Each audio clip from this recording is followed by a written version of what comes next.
nangyayari sa mga Kristiyano. Lalo na kapag naalaman natin ang mga bagay na nangyari sa atin. Okay? Bakit ang Diyos ay pinahintulutan po niya mga ganitong kaganapan sa buhay ng tao. Kung siya ay mabuti at makapangyarihan, bakit hindi niya ito pinigilan? Bakit hindi niya ito itinigil? Bakit ito ay pinabayaan? So ang problemang ito, since pa, no, from the beginning, ay nakakaranas na po sila ng ganitong paghihirap. That's why kontra ito sa ating paniniwala bilang mga Kristiyano. Right? Alam po natin bilang mga Kristiyano,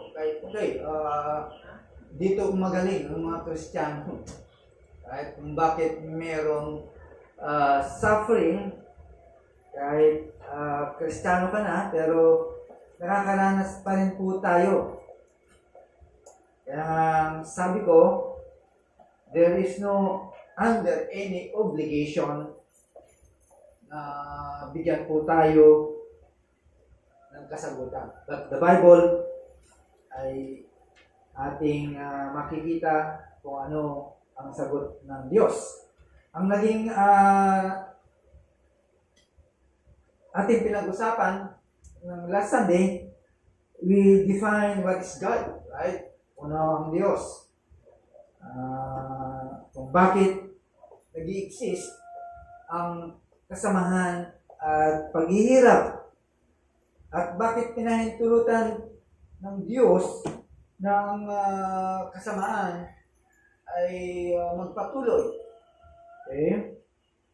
At alam naman po natin na ang Diyos ay soberano sa lahat ng bagay. Kaya dito natin matutunghayan kung bakit ang Diyos ay pinahintulutan ang mangyayari o maganap sa ating kalagitnaan, especially sa mga pangyayari, no? Na patayan, bakit nagaganap po yun. Kaya napag-usapan po natin na mayroong tinatawag na natural disaster or natural calamity. And there is a moral right, no? At napag-usapan natin po yun. Right? Yung natural, yun yung kalamidad na nakikita po natin. Okay? Yung earthquake, no, ng mga iba pang natural disaster. Right? Yung moral naman, yun yung galing sa atin, yung gawa natin, gawa ng tao. Okay? At yun yung nanggagaling sa atin, yun yung mga bagay na ginagawa po natin, na alam po natin na mabuti pero hindi natin ginawa at naging masama sa ating kapwa. That is, sa mga Kristiyano tulad sa atin ay tinatawag natin na anong kasalanan nyo? Sin of commission. And there is sin of commission, also there is sin of omission. Right? So, na-define po natin what is natural evil and moral evil. No? At ngayon ay pag-uusapan po natin kung bakit yung moral evil is ito yung wickedness, sin, and transgression. At ito po yung nag-dominate sa buhay ng sangkatauhan.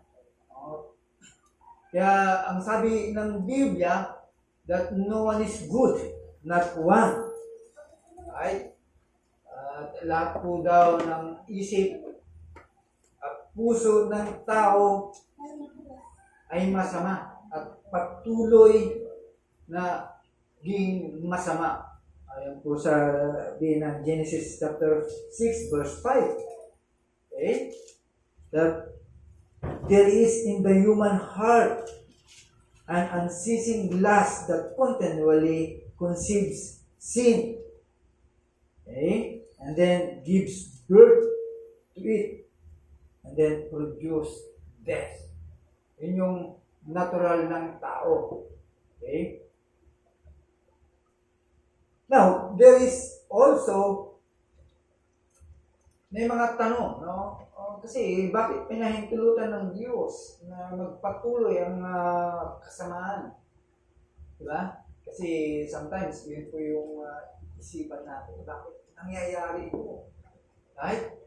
Kaya kapag naka-encounter tayo ng hindi mananampalataya, ay yun ang sasabihin sa atin. Diba? Kung ang Diyos mo ay makapangyarihan,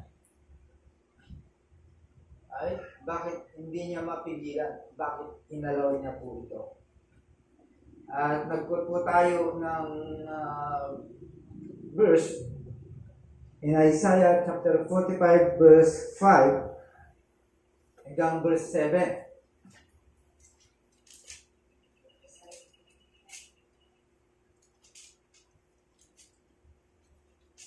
Right? Pakibasa. Sister Crystal, ikaw yung una para sa ito.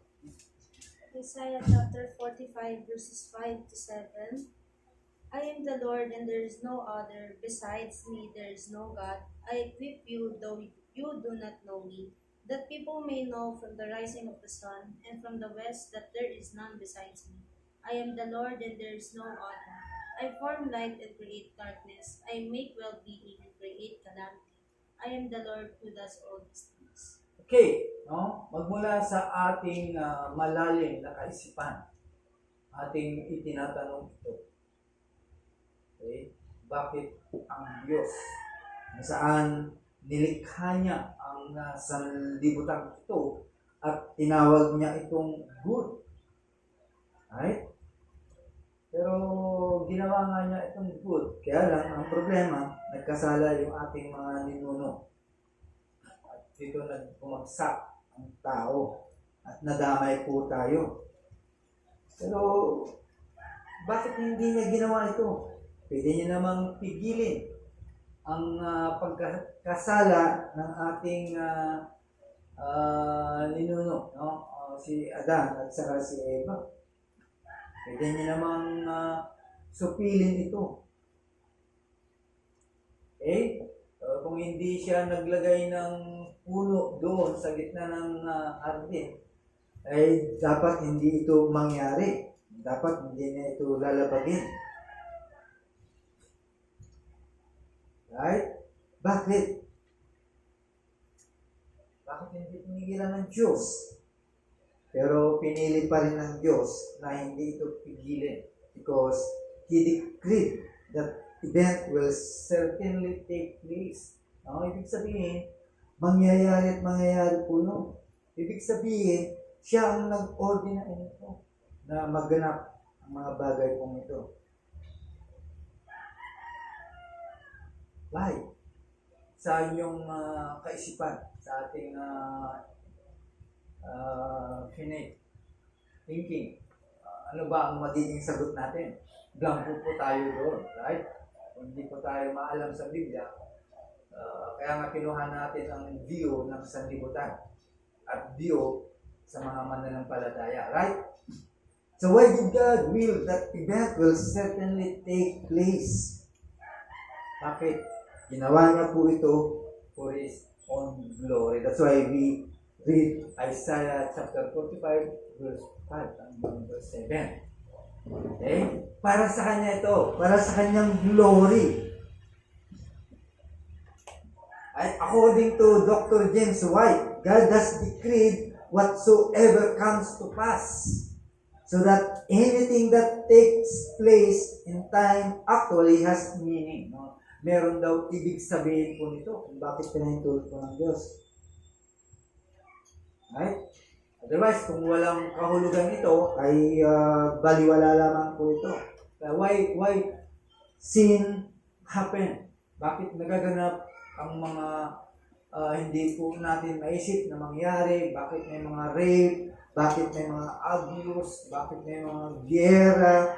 At lahat ng mga bagay pong ito ay nagaganap sa ating kalagitnaan. Right? Why? Because they have meaning. Right? Tandaan po natin, God is working all things after the counsel of His will. Lahat ng mga nagaganap ng mga bagay sa harapan po natin, ginawa niya po ito. Walang nagdiktat nito sa Kanya. Wala siyang hiningan ng anumang bagay para siya ay diktahan. Kundi ginawa niya po ito according to His will. Right? Pero sa atin, of course, hindi natin maintindihan po ito. At hindi po natin makikita kung ano ang nagiging dahilan po ito. Ang basta nakita lang natin ay ginawa niya po ito for His good and glory. Kaya dito natin makikita kung ano ang sagot ng Biblia. Now, may mga babasahin ako regarding sa Confession of Faith. I think London Baptist Confession of Faith. Kung kayo ay nakabasa na nito. Ito yung pananampalataya. Ito yung ating stand bilang mga Kristiyano. Okay? Babasahin ko na lang para kasi wala na tayong copy nito. Kanino bang Confession of Faith? London Baptist Confession of Faith. Particular, pero same sa atin. Okay? Sa mga Baptist, lahat ng mga Confession of Faith ay iisa lamang po yan. Sometimes dinadagdagan, sometimes hindi nabawasan. Pero kung ating titignan, atin din po ito. Babasahin ko lang sa inyo hanggang verse 7 para maintindihan po natin kasi ito yung decree. Ito yung pananampalataya, which is ito yung na-absorb din po natin bilang mga Kristiyano. Hindi kasi ito pwede lang yung view natin. No? Lalo na kapag kunti lang ang nalalaman po natin regarding sa Bible at sa ating theology, ay talagang hindi natin maintindihan. So ay people, Christian, ay dapat mag-aral. No? Kasi ito yung magbibigay po sa atin para ma-enjoy po natin ang magiging Kristiyano. O ngayon, kung payat lang ang kaalaman po natin sa iyong pagiging Kristiyano, malamang magbaback out ka. Right? Magbaback out ka kasi kung kailan ako naging Kristiyano, lumapit sa Diyos, bakit ganito nangyayari sa akin? Di ba? The same. Nung hindi ka pa mananampalataya. So, bakit pa ako lilipat sa pananampalataya? Although, kung hindi mo kilala si Kristo talaga, at hindi mo tinanggap na tagapagligtas, at hindi mo talaga sinapuso yun, malamang sa malamang aalis ka sa iyong pananampalataya. Right? So, sa iyong paglago ay malalaman natin yung mga bagay na ganito. Kaya nga, ang Kristiyano dapat tumibay. Hindi lamang sa kanyang nararamdaman, kundi sa kanyang napag-aaralan regarding sa salita ng Diyos. At dito, kaya ang natin pinag-aaralan po ito para at least sa salita ng Diyos, ma-enjoy po natin. No? Yung salita po niya. At ma-comfort po tayo. At hindi po tayo magkakaroon ng mga bagay kung saan ay magtatampo ka sa Diyos. Right? Kung yun ang nasa iyo, malamang talagang ihinang pananampalataya mo sa dumating na ikaw ay babalik sa dati. Okay? Maliban na lang kung i-enjoy mo yung kaligtasan mo, ay hindi ka rin babalik po doon. Right, so babasahin ko. Saglit lang naman po ito. Total, kasama na. Sabi ko nga, give me 3 Sundays para matapos po natin po ito. Kasi isa ito sa mga bagay kung saan ang mga mananampalataya ay nalulungkot dahil sila po ay nagsasuffer. Alright, so number 1 from paragraph chapter 3, paragraph 1 to 3 ng London Baptist Confession of Faith. Alright? Sabi po dito, from all eternity, God decreed everything that occurs. Ibig sabihin, magaganap po ito. Right? It will come to pass. Yes, that's the mas malinaw na kasabihan. Without a reference to anything as outside himself. Wala siyang kinonsultahan. He did this by the perfectly wise and holy counsel of His own will, freely and unchangeably, no? Malaya at walang pwedeng magbago. Yet God did this in such a way that He is neither the author of sin nor has fellowship with any in their sin. So, ibig sabihin, this decree does not violate the will of the creature or take away the free working or contingency of second causes. Walang nag-violate sa kanyang kalooban. So, ibig sabihin, siya lahat ang may akda. Wala tayong pakialam. Kahit ano ang gawin po niya, wala tayong magagawa. Kahit ano ang gawin mong reklamo sa Diyos, wala kang karapatan. Okay? Kaya nga ang salita niya lang ang magbibigay comfort sa atin because for His our good, no? For our benefits and for His glory. Yun ang dapat po natin makita. Right? On the contrary, this are established by God's decree. In this decree, God's wisdom is displayed. No?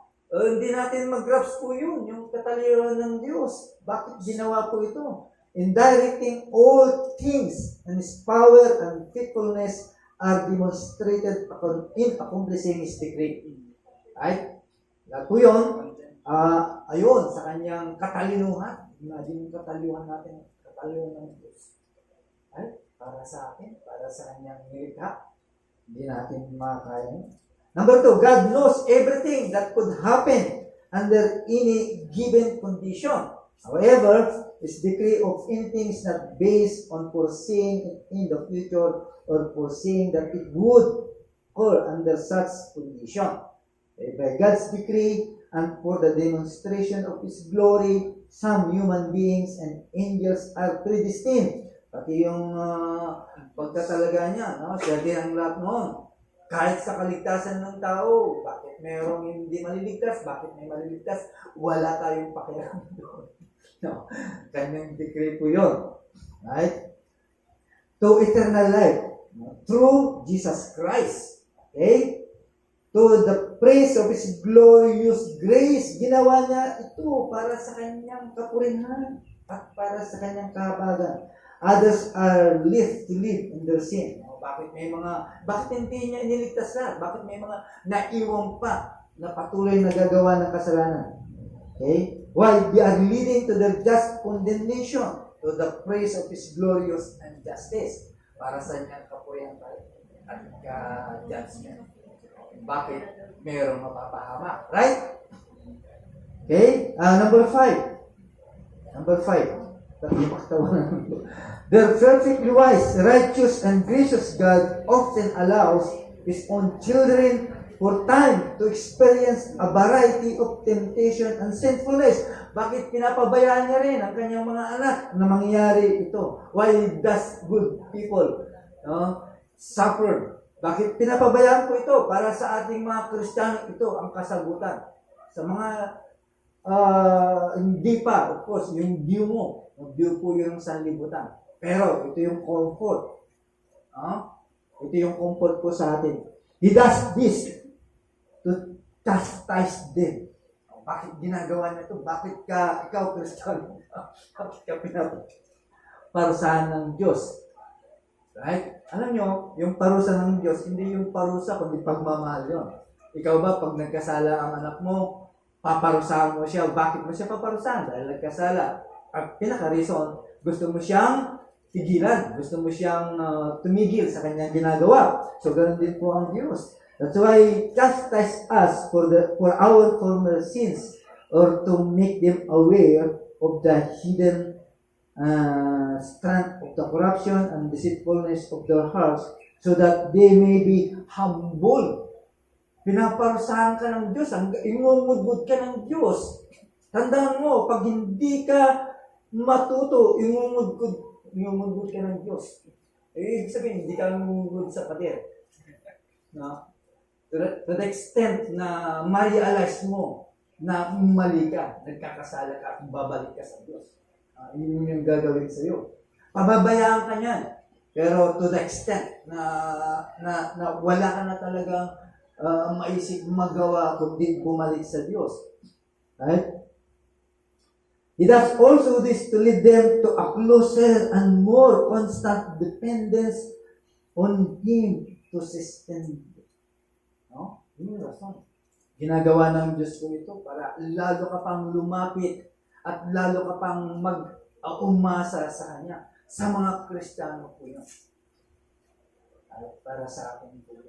Kaya nangyayari sa iyo. Ngayon, alam mo na, bakit nangyayari po ito? Gusto ng Diyos ay mapalapit ka sa Kanya. At ayaw ng Diyos na papahamak ka in the future. At ayaw ng Diyos na ikaw ay mapalalim pa sa kasalanan. Why? Ginagawa niya po ito para sa kabutihan natin at para sa Kanyang kabanalan na balak para sa iyo. Okay? So, whatever happens to any of His elect, tandaan po natin, ano man ang mangyari sa iyo, pinili ka ng Diyos. Pinili ka ng Diyos. Imagine, no? Sa kabila ng ating kalalagayan, nalublob tayo sa kasalanan. Kahit sabi mo wala kang kasalanan ang ginagawa mo. Pero minana mo yung original sin. Yun yung naglublob sa iyo. Yun yung tinubos ni Kristo. Kasi, kaya ka nagkakasala because of that, no? Original sin. Kaya, ano man ang mangyari sa iyo, appointment ito ng Diyos for your own good and for His glory also. Diba? Para sa iyong kabutihan. Kabutihan ng lahat ng mga Kristiyano, suwail o sutil ng Kristiyano. Imagine. Dapat nga, tinapong ka na, espiritu. Pinulot ka na nga sa basurahan dahil sa kasalanan. Okay? Tapos, naging sutil ka pa. Pero, biyaya pa rin ng Diyos po yun. Number 6, God, as the righteous judge, sometimes blinds, hardens wicked and ungodly people because of their sins. Ito yung wala rin tayong magagawa po dito. Sometimes, bakit ang taong ito ay hindi tayo sa kabila ng ating paghahayag sa kanila ng mabuting balita. Bakit tumitigas ang puso nito? So it means God blinds them. Why? Bakit tinatanganan ng Diyos yung kanyang biyaya para sa kanila? Right? Bakit tinatanganan? Kasi gusto ng Diyos by His grace ay maliwanagan at maintindihan nila para ang kanilang mga puso ay mabago. Okay? Hindi lamang po yan. Not only that, but sometimes He also takes away the gifts they already had and exposes them to the situation so that their corrupt natures turn into opportunities for sin. Kaya ikaw, nasa simbahan ka, hindi solusyon yung tatakas ka. Hindi solusyon yung lilipat ka. I-deal mo yung kasalanan mo, kung anong kasalanan mo na nandito sa loob ng simbahan bago ka umalis. Kahit tumakas ka dito, ang sabi ko ng Numbers, 23 ba yun? Well, yes, 23. That since you kahit saan ka magtago, i-expose ng Panginoon po yun. No? It doesn't matter kung gano'n to katagal. Pero i-expose niya. Darating ang panahon. Kaya, kung may balak kang tumakas, i-deal mo na dito. Kung kasalanan man ang naging dahilan, i-deal mo na. Dahil kahit saan ka pumunta, ganun ang mangyayari sa iyo. Hindi ka magiging pumunta. Hanggat hindi mo i-deal, hindi mo matatagpuan yung gusto mo. Yun yung problema po ng mga Kristiyano na tumatakas. Okay.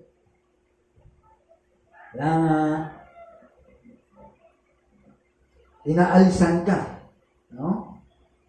Para i-expose yung corrupt na nasa iyo. Kaya sometimes, pinapabayaan niya po yun. Mga tao yun.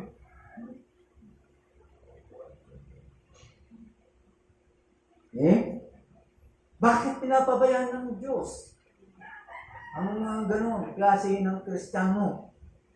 Bakit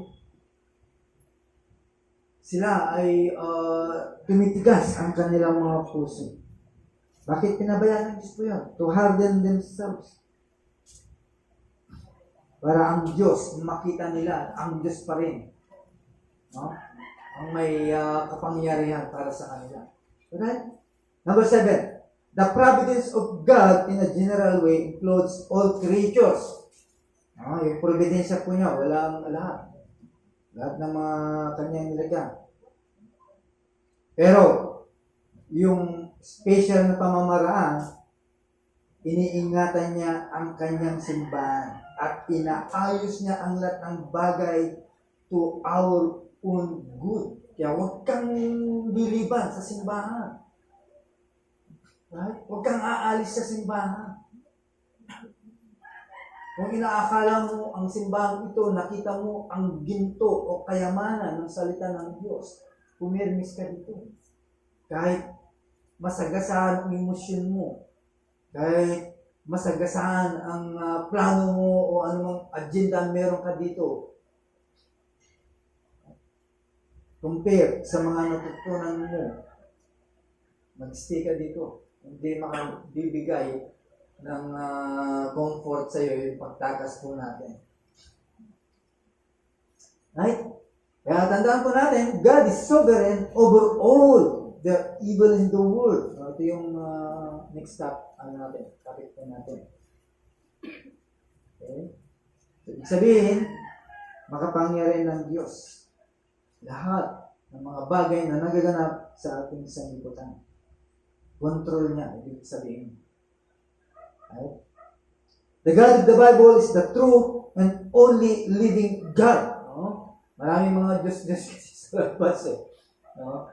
Although, alam naman po natin na mayroong Diyos, depende na lang kung ano po yung ating pagkakaintindi. That's why sinasabi po dito, the God is the Bible, ibig sabihin, basahin mo ang Biblia para malaman mo kung sino ang Diyos. Hindi lang yung mga napakinggan po natin because pagkaalam lang ng tao, God is love. That's why there's a question kung God is love, bakit pinabayaan niya? At mangyari ito sa isang tao, especially kung walang mabuting tao po ito. Right? Lalo na po sa Kristiyano.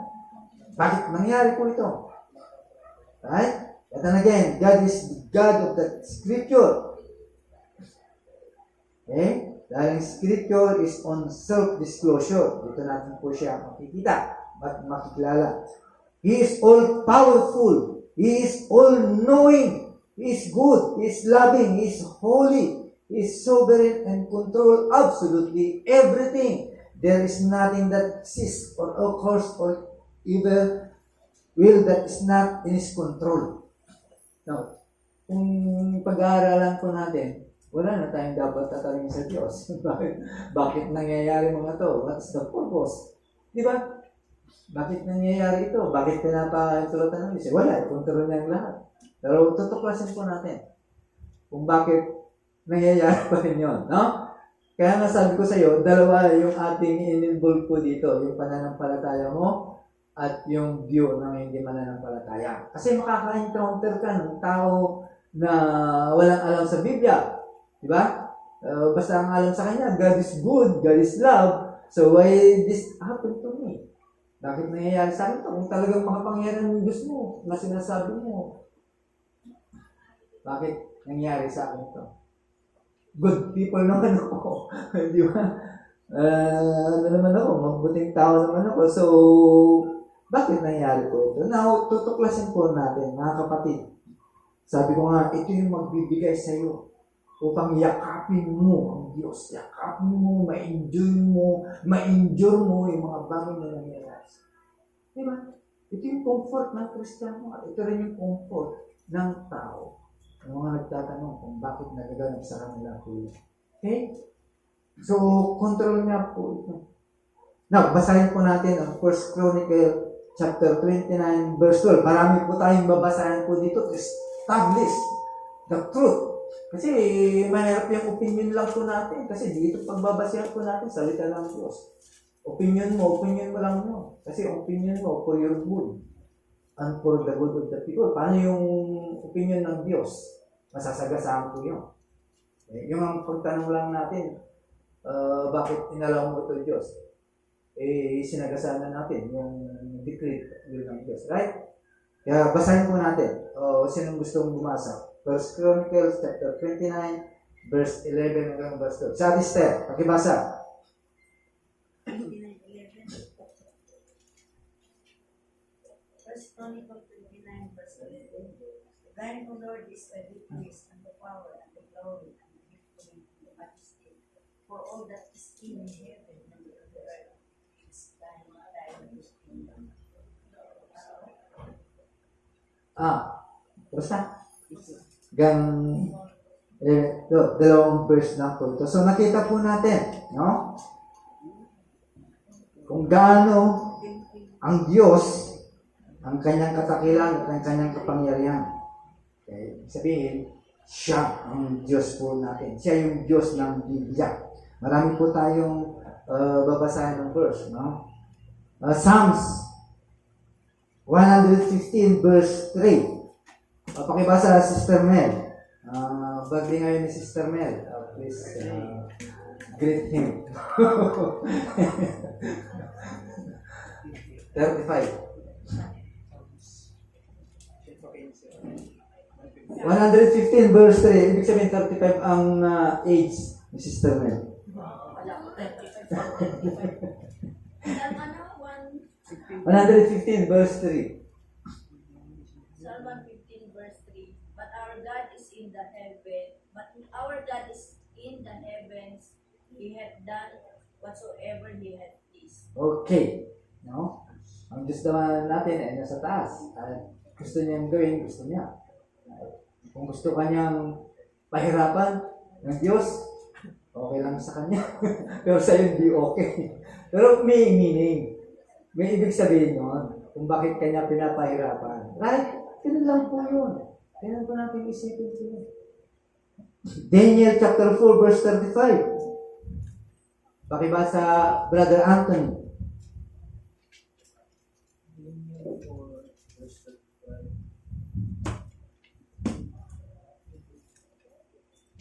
All the inhabitants of the earth are accounted as nothing, but he does according to his will in the host of heaven and among the inhabitants of earth, and no one can ward off his hand or say to him, what have you done?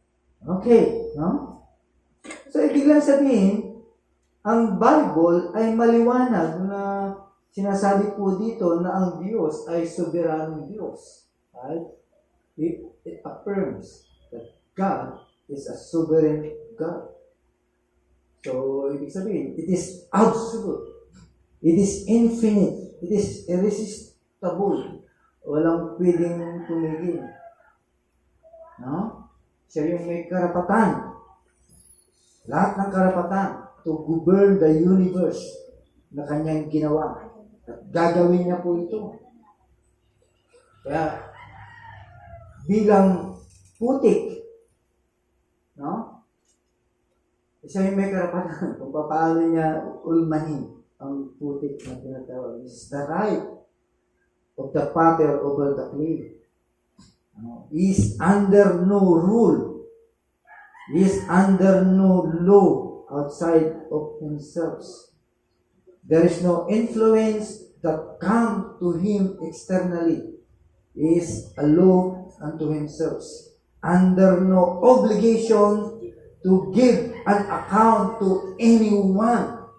Wala siyang karapatan, wala siyang obligasyon para sa iyo. Again, in Deuteronomy chapter 32 verse 39. Pakibasa pakibasa. Si Ana.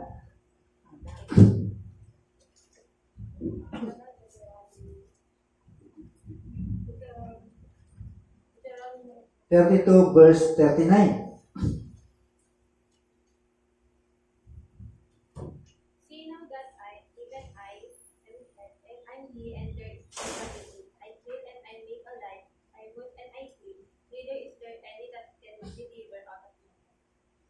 Okay, malapit na po tayo sa pinakamalalim na sagot sa mga tanong po natin. Right? At ipinapakita ng Diyos sa atin. Okay? Na kahit may katiting, wala kang karapatan para questionin ang ginagawa ng Diyos. Masama man ito o mabuti. Okay? Siya ang nilikaya. Siya ang bibigyan ng buhay, at siya rin ang babawi ng buhay nito.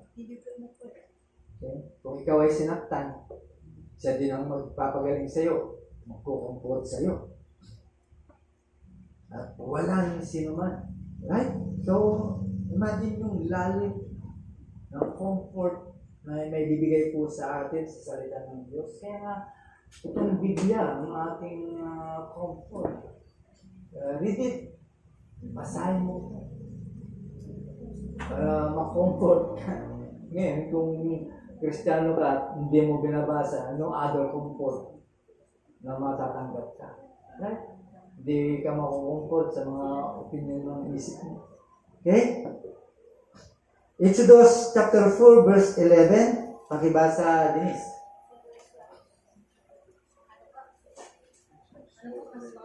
Exodus chapter 4 verse 11.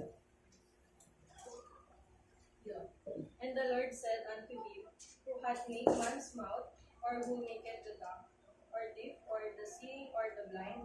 Of not I know. I the Lord. Okay.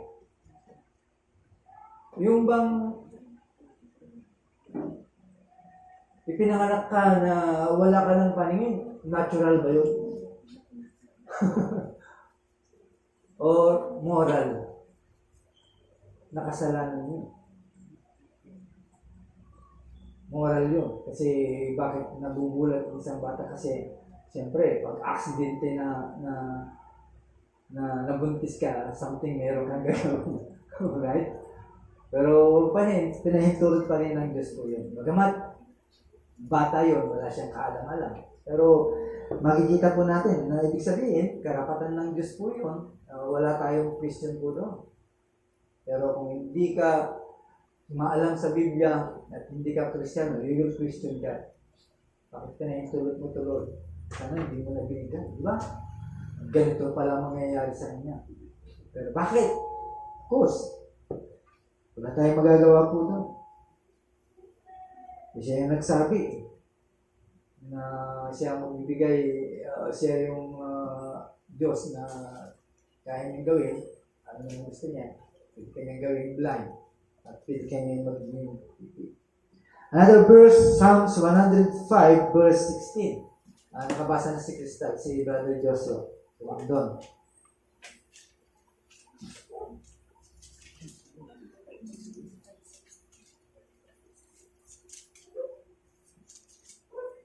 Psalms 105, verse 16. When he summoned a famine on the land and broke all supply of bread. Okay, no? So nakita na po natin, malinaw na siya ang lahat ng may akda. Okay, kahit ano mangyari dyan, yung mga nababasa po natin, kontrol pa rin ang Diyos yan. Okay? Ibig sabihin, yung mga nangyayari yan, dyan, mayroon pang higit na mangyayari. The time is come. No? Pag yung event, yung inaasahan po natin, hindi lang po yan. Yan ay yung mga kontrol ng Diyos. Pagdating ng panahon, ay makikita po natin. Okay, another verse, 2 Kings 17 verse 25.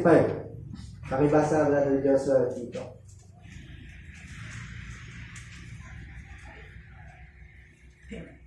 2 Kings chapter 17 verse 25. And at the beginning of their dwelling there, they did not fear the Lord. Therefore the Lord sent lions among them, which killed some of them. Right. So, Lamentations chapter 3, verse 37 to 38, Brother Mark, pakibasa.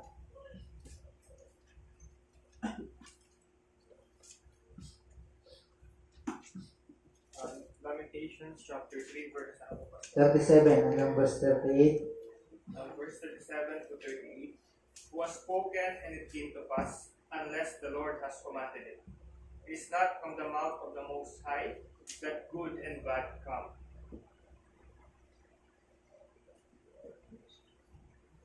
Right? Di ba? So,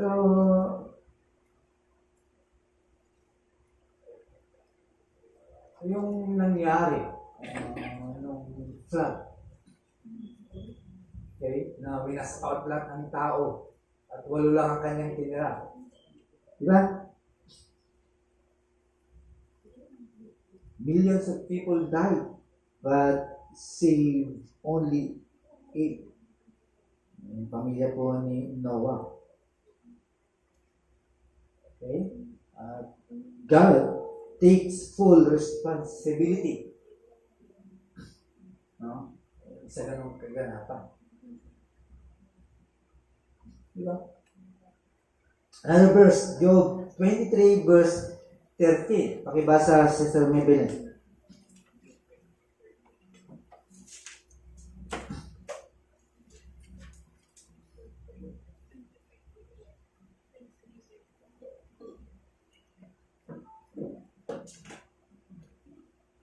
Job chapter 23, verse 13.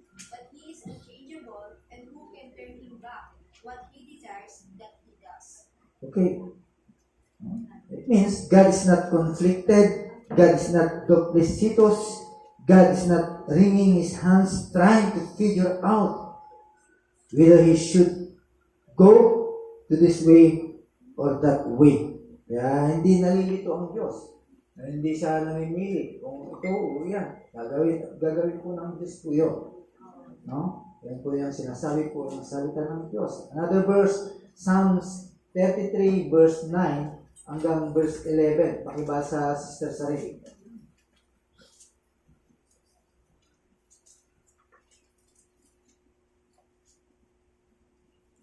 Psalms 33 verse 9 to 11. For he spoke and it was done. He commanded and it stood fast. The Lord brings the counsel of the nation to nothing. He makes the plans of the people of no effect. The counsel of the Lord stands forever.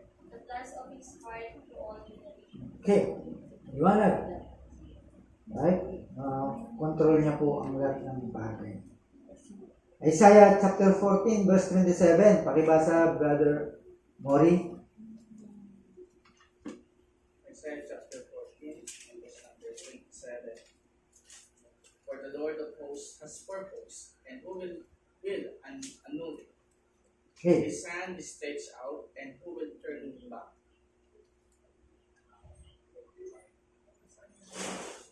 Right. Walang pwedeng pumigil o pwedeng bumura o sabihin sa atin na hindi pwede yan. Kundi ginagawa niya po ito dahil mayroong kadahilanan. So, malinaw para sa atin. Right? Wala po tayong karapatan kahit ano ang maganap sa iyo o sa mga tao na sa paligid po natin. First Samuel chapter 2 verse 6 hanggang verse 8. Balik tayo sa likod kay Sister Esther. First Samuel chapter 2 verse 6 hanggang verse 8.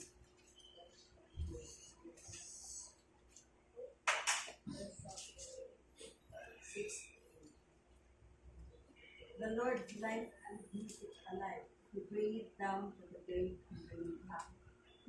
7. The Lord make it poor and make it rich. He bring it low and lift it up. 8. He raise it up the poor out of the dust and lift it up the bigger from the dunghill or set him among princes and make them to gain the throne of glory. For the pillars of the earth are Lord's, and he has set the world upon him. Okay.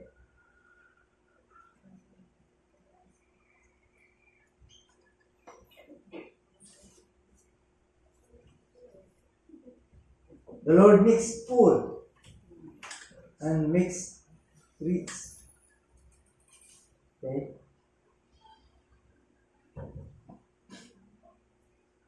Bakit? Bakit sa kabila ng paghihirap sipag? Okay? Sa haba ng panahon, ay bakit hindi kayo mayaman? Poor pa rin. No? Sa kabila ng dami mo lang ginawa, bakit nandiyan ka pa rin? Alam na natin, hindi pinahintulot ng Diyos for your own good. Right? Sa palagay mo, kung ikaw ay naging kasing milyonaryo ni Henry C. o kaya ni Bukong Wei, do you think nandito ka sa simbahang ito? Right? Dahil alam naman po natin, ang Diyos ang nagtatalaga eh. Diba? Pero ginagamit niya, and it's so providence. Of course. Diba? Nagamat, sabi nga ng Biblia, mahirap pumasok sa kaharian ng langit ang mga mayayaman. Para kang pumapasok sa karayo, sa butas ng karayo, kamilyo. Okay?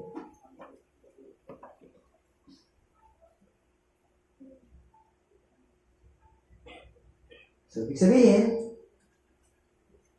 lahat po ito ay ginagawa po ng Diyos. Another verse in Amos chapter 3, verse 6. Pakibasa, Sister Mel. Amos chapter 3, verse 6. Amos chapter 3, verse 6. Shall a trumpet be blown in the city, and the people not be afraid? Shall there be evil in the city, and the Lord had not done it? Okay? Lahat po yun. Yan ang Diyos ng Biblia. Hindi yan yung Diyos ng sanlibutan. Yan ang Diyos ng Biblia. Yan ang Diyos na nag-i-exist. Okay? Siyang Diyos ng Biblia na kumukontrol absolutely everything. Okay? And evil is no disruption in His plan. Kahit yung masama ay hindi pwedeng pumigil sa kanyang mga plano. Right? No shock and surprise, which is somehow called for a plan B. Walang plan B ang Diyos. Puro absolute. Lahat ng ginagawa po niya. Nagkamali ako. Kailangan may plan B. Hindi katulad po natin. May plan 3 pa. May plan C pa. Di ba? Ang Diyos ay absolutely plan. Ibig lang sabihin, He knows everything that can be known. That is to be known. That is knowable. And He has known it eternally. And He has the comprehensive power to do anything and everything He desires to do. At yan ang Diyos na nag-exist ngayon. Hindi yung Diyos na ang alam ay love. No? Yan ang Diyos ng Biblia.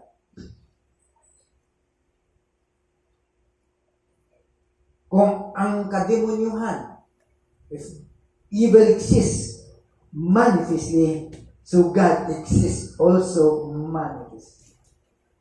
Sabay. Bakit nang gaganap? Kaya nga, ang Diyos lamang ng sanlibutan is the only explanation for the universe. Siya lamang merong dahilanan. Okay? Now, kung gusto mong maintindihan, pumunta ka sa Romans chapter 9, basahin mo yun. Buo. At yan po yung magiging assignment po natin. No? Para sa susunod. Okay? Kung gusto mo pa makita ng mas maliwanag, basahin mo rin ang Job chapter 38.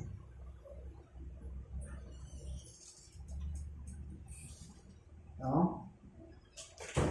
O, dito na lang, basahin po natin Job 38 verse 42. Pero yung Romans 9, Ay magiging assignment po natin po yun.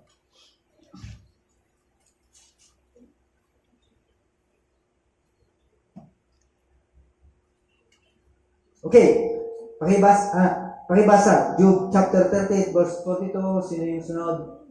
Si Brother Anthony, tapos na? Nakabasa ka na? 41 naman. 41, wala po. Dinagdagan. No?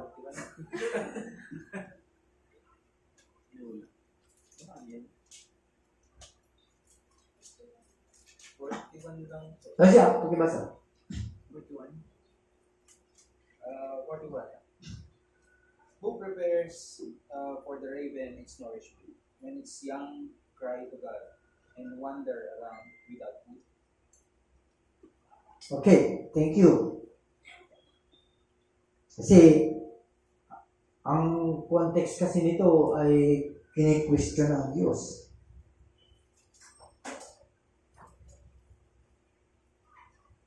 Right? Pero darating ang panahon, yung question mo yan, ilulod mo sa Diyos. Right? At maaaring tama ang Diyos.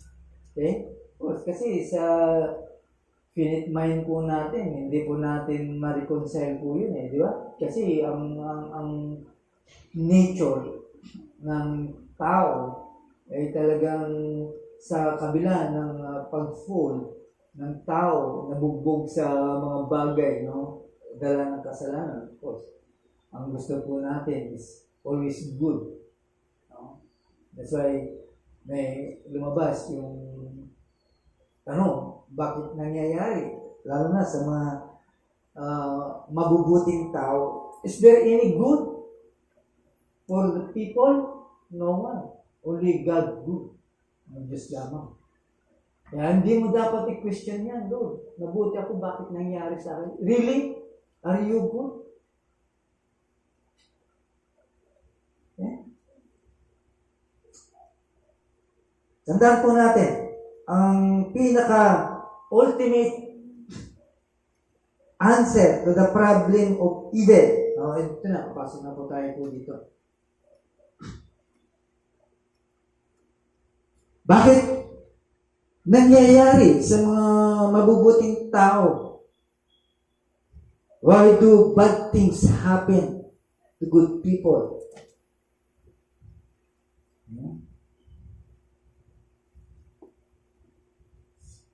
Why do bad things happen to good people? Because no one is good. Pero alam niyo ba, hindi naman lahat nangyayari ito. Tao. Kanino nangyayari po ito?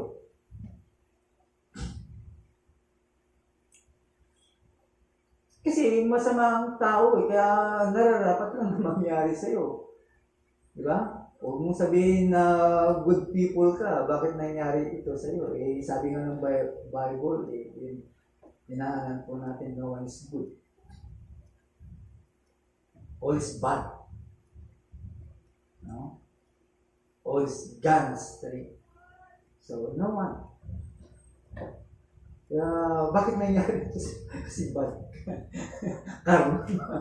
Karma ito sa'yo. Di ba? Kaya nga may bad karma sa good karma. Kaya pag gumawa ka ng mabuti, good karma yun. Okay. Pero alam niyo ba, nangyari lamang ito sa isang tao. Who is he? Christ. Good. Diba? Mabuting tao na nga yun, pero bakit nangyari sa... walang kasalanan na natin, Panginoon. Perfecto ang ating Panginoon. Righteous ang ating Panginoon. He is good. No? Christ is good. Christ is innocent. Yet, bad things happen to him. He suffered, bled, and died. No? Namatay po siya. Imagine, in a short time of suffering, sa maikling panahon, Wala pang ang 10 oras. Oh, sorry, kung isasama po natin from birth, from conception up to death, eh, medyo mahaba-habang suffering po yun. Pero yung pinaka-climax, yung nangyari sa krus ng Kalbaryo, wala pang 5 oras po yun. And yet, millions of people saved. Billions of people saved. Dahil sa ginawa po ng ating Panginoon. No? In a few short hours, He saved countless men. Eh kung ating titignan po yun, you take everything, no? Lahat ng mga bagay na nakita mo masama, ilagay mo sa isang lamisa at timbangin mo sa nangyayari sa ating Panginoon. Is it worth it? Diba? Yung nangyari nga sa'yo, hindi mo pa nga kinamatay, pero kinisyon mo ng Diyos, bakit Lord, nangyari sa akin ito? Diba? No? You take everything, every planet, every star, every form of beauty, everything that sings, everything that brings delight, and put it all in the scale. And you put Christ on the other side. Lahat po ito ay baliwala. Sabi ni Paul Wasser. Baliwala lang po yun. Kaya isipin mo na lahat na masasama na naganap dito sa sanlibutan. Every evil that you know, put every evil things you know on the table. Lahat ng mga bagay pong iyon ay hindi sapat kung ikukumpara po natin sa paghihirap ng ating Panginoon sa krus. Or even good things na alam mo, ipunin mo lahat po yun, ay hindi pa rin sapat na ikumpara sa mga bagay na naranasan po natin ng ating Panginoon sa krus. It means, Christ is the ultimate answer to the problem of evil. At kaya sinagot ng Diyos ang lahat ng kasamaan, no, na nangyayari. God answered the problem of all evil things. That's why He sent His Son. He sent His Son. No? Kaya nga pinadalayan po niya ang kanyang anak na si Kristo para ipakita yung kanyang malalim na pagmamahal sa inyo, mga kapatid, sa atin, sa kanila. Diba?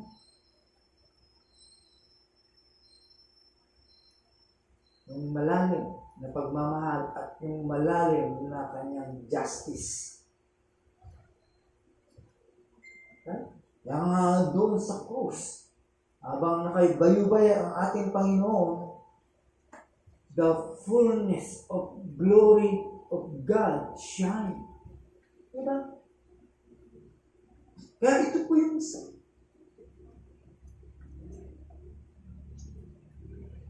ibig sabihin, ang Diyos ay napupuri at naitataas because He create evil.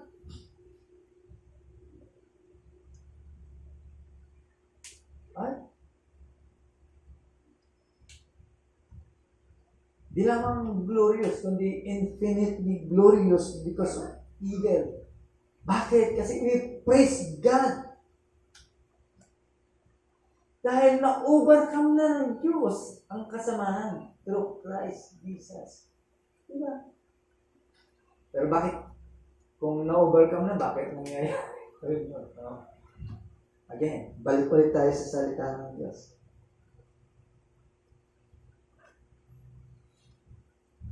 Pero kung iisipin po natin, mga kapatid, no? Sa ating kaisipan, no? Bakit inalaw ng Diyos ng kanyang anak ay ma-experience po niya ang kasamaan at kailangan mag-suffer po siya. At tutusin, ang Diyos, si Kristo ang may karapatan na dapat hindi niya ma-deserve ang suffering because wala po siyang kasalanan, di ba? Wala siyang dungis. Eh tayo, meron from the beginning. Di ba? At alam naman po natin na ang kasagutan ng kasalanan, of course, hindi lamang po suffering kundi kamatayan. The ultimate. Di ba? Pero kung isip mo, nararapat lang para sa akin na mag-suffer because of sin. Pero alam naman po natin na tinubos na tayo ng Diyos. No? So, we're speaking yung pinaka-ultimate problem, no? Yung consequences ng kasalanan. Malaya na po tayo dyan. Diba? Now, kung magsasuffer ka man, pag-aaralan na po natin doon sa ating condition faith na for your own good. Diba? Kaya naintindihan mo na. Pero sa mga hindi mananampalataya, still, doon pa rin ang kanilang kaisipan. Okay? So, kung ating titignan, ipapandal po natin, why does God allow?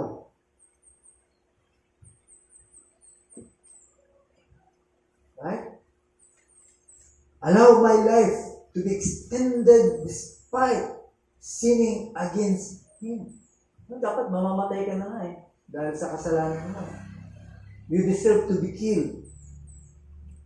We deserve to be killed by the judge of all the earth. Diba? Yun po yung sagot. Dapat mamatay po tayo dahil bakit ini-extend pa ng Diyos ang buhay mo hanggang ngayon? Nakakapagsimba ka pa. At nakakapaginig pa ng magandang balita ng kaligtasan. Pero hindi ka pinatay ng Diyos. Supposed to be, you deserve to be killed. Okay? Kaya yan ang isipin mo. Ipandal mo sa isipan mo. Bakit hindi ka tinudas ng Diyos ng agad-agad dahil sa kasalanan? Di ba? Okay? Now, there is a quick question. Ikaw ba ay mabuting tao?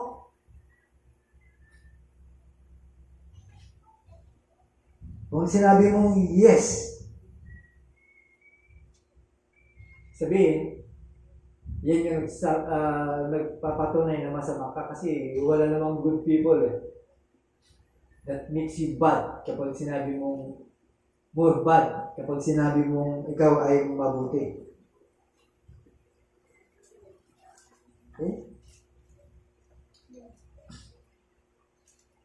So, ano ang mangyayari? What must happen? Ano dapat ang mangyayari sa mga masasamang tao according to the problem of evil? Diba? Dapat yung mga masasamang yan na nakikita po natin na gumagawa ng masama, dapat matigil po yan. Therefore, God must judge them, you and me, to stop from doing evil things.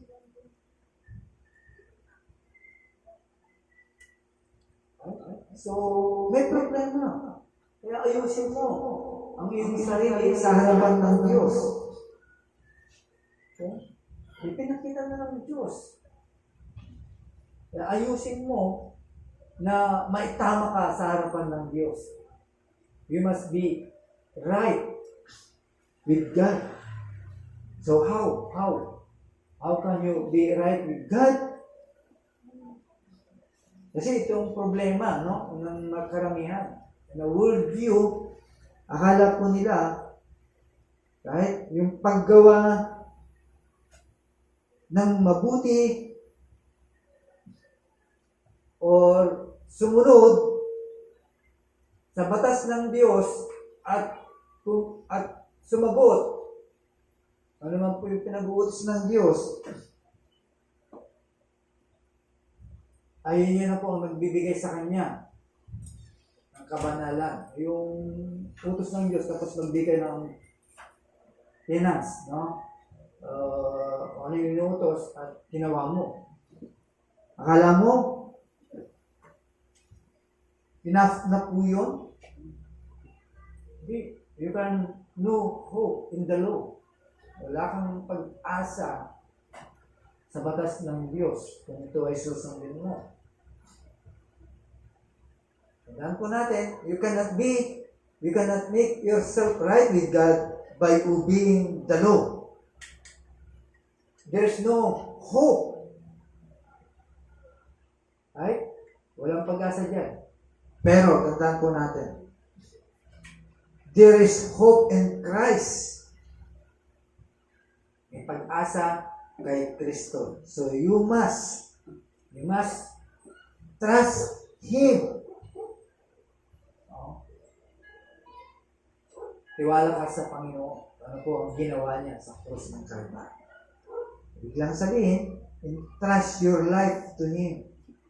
Give your life to Him.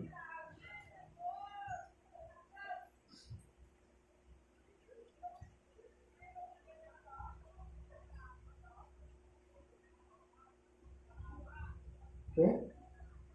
What if kung sabihin ng ating Panginoon, sige, I will give you right. Okay? I will make a promise to you. No? Mangangako sa iyo na magkakaroon ka ng kapahingahan sa sanlibutan ito. Hindi ko papayagan na may mangyaring masama sa iyo. Sabi ng Panginoon, lahat ng kaganapan sa buhay mo ay magkakaroon ka ng kapahingahan. Di ba? Isang magandang kaginawa po sa atin. Sabi ng Panginoon sa iyo. Di ba? Tatanggapin po natin po yun. Pero hindi po yun ang gusto na mangyari ng Panginoon para sa atin. Di ba? Siya ang kasagutan sa lahat ng kasamaan. Imagine, kung lahat ay magiging Kristiyano, di ba? Ang tao, lahat ng magiging Kristiyano, do you think may masama pang kaya mangyayari? O kung lahat ng tao ay na-born again, nabago, nagkaroon ng bagong buhay, nabago ang kanyang puso. Ay? Kasi dito sa loob ng simbahan, may mga masama pa bang nangyayari between us? Besides sa mga bagay na maliliit lang, na can afford naman para masolusyonan, di ba? May mga kaganapan ba na masama sa ating kalagitnaan? Wala. So, ibig sabihin, si Kristo ang solusyon. Kung gusto mong maging langit, ang mundong ito, preach Christ. Kasi yun ang solusyon eh. Diba? Ayun yung tanong, kung bakit may mga masasama na nangyayari. Okay?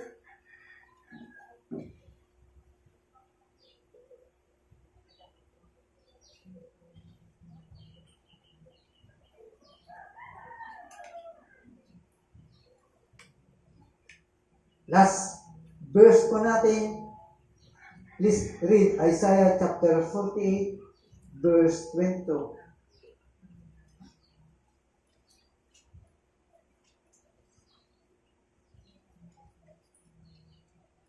Si Ana, pagkasa.